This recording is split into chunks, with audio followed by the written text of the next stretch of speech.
Week 9, boys. Week 9. It's 9 weeks. It ain't that some crazy shit. We are back here in this bitch. It's been a great week. And I'm here to give you another amazing recap done by your commissioner, Malik Foda, a.k.a. Sundays are for the boys. Let's get into this. But first, let's vibe out to some Coldplay.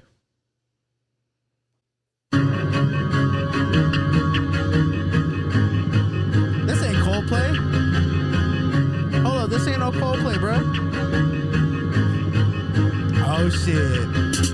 Oh, shit, shit, the next one moving like the gypsy. Stop, phone, back it up, now let me see your hips. Oh, shit, shit, the next one moving like the gypsy. Stop, phone, back it up, now let me see your hips. Now drop it low, now let me see your hips. Now to the flow, now let me see your hips. Now drop it low, and let me see your hips. Now to the flow, now let me see your hips. Uh-oh, lean back, girl, you got some mean rags. You got a mean ass. All right, bruh. Okay, we back.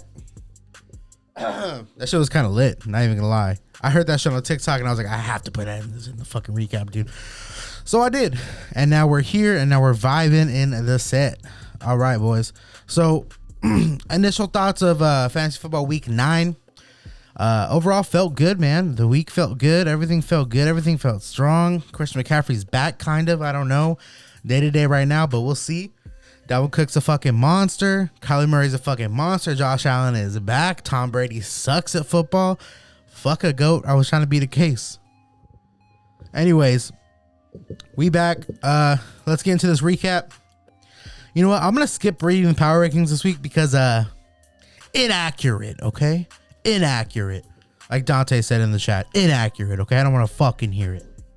So I'm gonna skip it this week. But I want you to know right now, the best team in my opinion right now is Manny. The worst team in the league by far is the Dak Knight Rises. That's an obvious. Everything in between is a fucking shit show. You guys have fun figuring that out, okay? I'll just sit back and watch. And hopefully get into the playoffs. But moving forward, a little bit of announcement from me. Set your fucking lineups. You know who I'm talking to. Connor, don't pull up to me at Dunkin' Donuts ever again, bruh. Ever again. Ever. You know what Dunkin' Donuts means to me, dog? A lot. You ruined my vibe, dog. No, I appreciate it. It was nice seeing you. You got tall, bruh. Funny story, actually. Me and Connor go back to middle school, if anybody knew that. And it's kind of funny. There was one time he was throwing a party at his house. And we were playing in the bounce house. And this was back like fucking maybe 8th grade, 7th grade, 6th grade, something like that. And my mom comes up and she was like, I'm here to pick you up. I'm like, nah, I'm not ready. And like 3 hours later, she's hanging out with Connor's mom in the front, just chilling, drinking wine, bro. It was the happiest day of my life.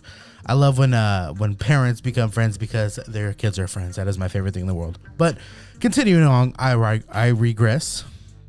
Let's talk about some of these matchups. Let me pull up my phone real quick in this bit. Pull up these matchups real quick, man.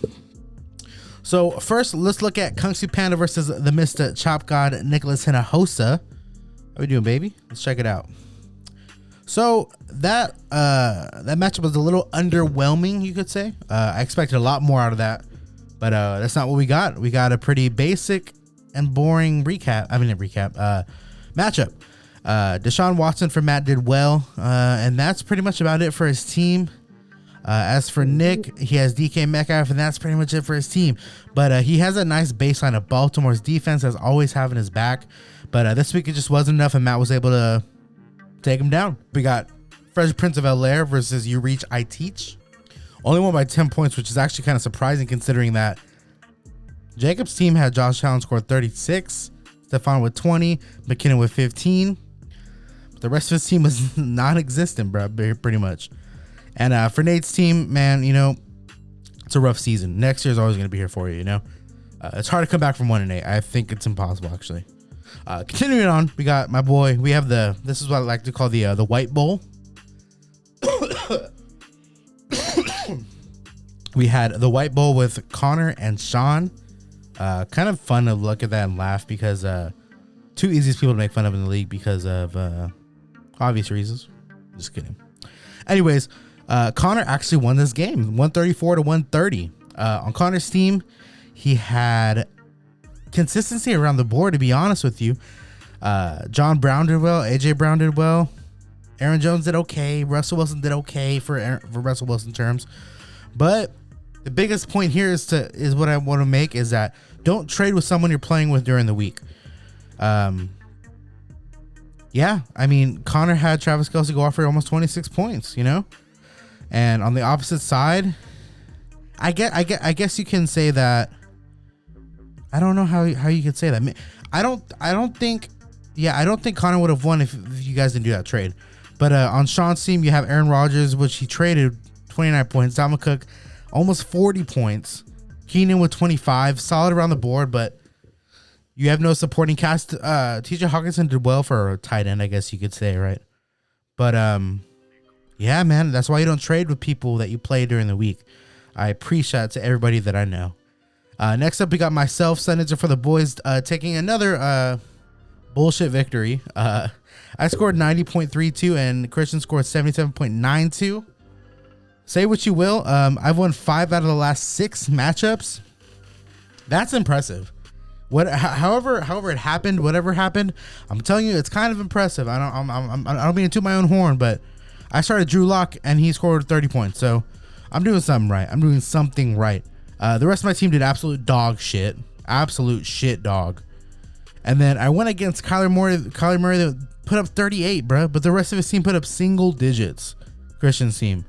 So I'm a very lucky person. I should go play roulette in Vegas because my luck is absolutely out of this fucking world. But another win in my books, and next week I play Josh. So hopefully the luck keeps rolling in. All right. Next up, we got Fourth and Drunk versus the Dak Knight Rises, an absolute demolition derby. Fourth and Drunk 132, Dak Knight Rises 88. Fourth and Drunk put up an amazing week. 30 points from Patty Mahomes, 24 from McLaurin, 14 from Deontay Johnson. He looks good. Brandon Cook, 17 points. Solid everywhere, man. Good job. As for the Dak Knight Rises, I'm sorry, dude. It's not looking very good, man. 0-9. I want you to go how do you say it? I want you to go winless. Just for the sake of the fucking, I will never let you live it down, no matter what. You're going to be in my life for the rest of my life. I know you are, Josh. And this is to you, like, man to man. I am going to make fun of you for this for the rest of your fucking life. I'm pretty sure one day when I get married, you'll probably be first in line for my best man. I want you to acknowledge that you went winless in the Dirty Dozen 2020 Fantasy Football League. I just need you to say that. I want you to remember this video. I want to play this at my wedding if I get married, but right now it's fuck bitches get money, you know what I'm saying? But I will never let you let it down. Ever. And lastly, we had the matchup I was mostly looking forward to, which is extremely underwhelming, was Manu Latino Heat versus Dante Aim for the Head. Dante put up 150. Demolished Manny, and Manny only put up 92.48. An absolute destruction of Manny's so-called best team in the league that I said earlier, right? But Dante's team looked good. Lamar Jackson he ain't it. I'll be honest, he ain't it this year. Christian McCaffrey came back and proved that he is the number 1 pick in the fantasy football league, you know? Tyreek Hill, 33.1. Will Fuller, 21 points. Tennessee defense putting up 13 points. Solid outing. Enough with the fucking jokes of me being Dante's number 1 fan too. I'm sick of that shit, and I'll fucking come for all y'all's necks. I swear to God. You better hear me, boy. Manny, 33 point from Devontae Adams, 15 from Allen Robinson. And that pretty much ends it right there. We all have plays fuck up. We all got bad weeks. It happens. But get back and do your thing, man. I'm rooting for you, kind of. Same time I'm not, but I love you, Manny. You know how I feel about you, dog. So let's get into the awards here. We have winner of the week, Aim for the Head. My boy. Killing it. 150 points scored. We have to see what Chris McCaffrey is going to do. I think that is an important thing to monitor, because without Chris McCaffrey, your team is not very good, and we've seen that, obviously, right? And then the loser of the week here is Christian. I didn't put that right in the newsletter. I think I sent that out to you. My bad, y'all. So Christian put up 77.92 points. Your team has been in a downhill spiral since like week 4, and I feel bad, but I told you, man. Don't draft players from the same fucking team, buddy. Get good, kid. You're trash. Like Ninja would say. I miss Fortnite, bro. Did y'all ever play Fortnite, dude? Nick, what's up? I miss playing that, man. You know, fucking landing tilted towers, landing at the fucking... Man, that was fun, bro. I miss those days, dude. That game used to be so much fun, bro. So much fun. Anyways, I regress. Is it degress or regress? Regress? Digress? I don't know, bro. I don't know. I pride myself on being a good vocabularist. Obviously not, right? Okay, so highest point scored for the second straight week is Dalvin Cook. Beers on the bottom shelf, had him on his team. Wasn't enough for the win, but it's promising because I think Dalvin Cook is the #1 fantasy asset this year and will continue on to be that for the rest of the year. I think he is untradeable. I think you can't get a trade that is better that will suffice him. It's just one of those things that he is just a fucking monster, and that's the bottom line, you know.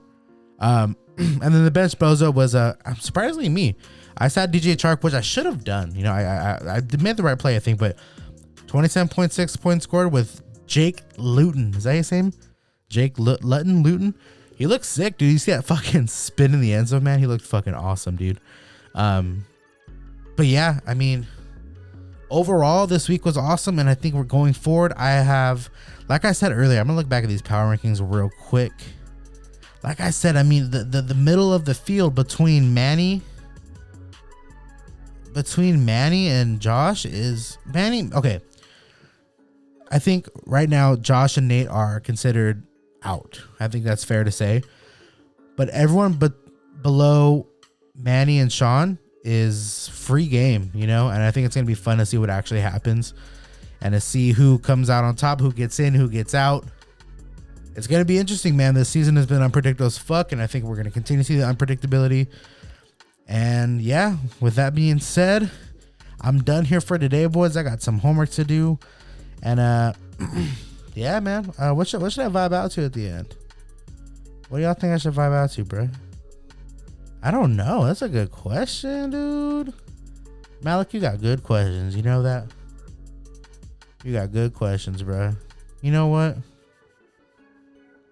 Fuck it. I'll see y'all I'll see y'all next week, y'all. Peace out. Commish out.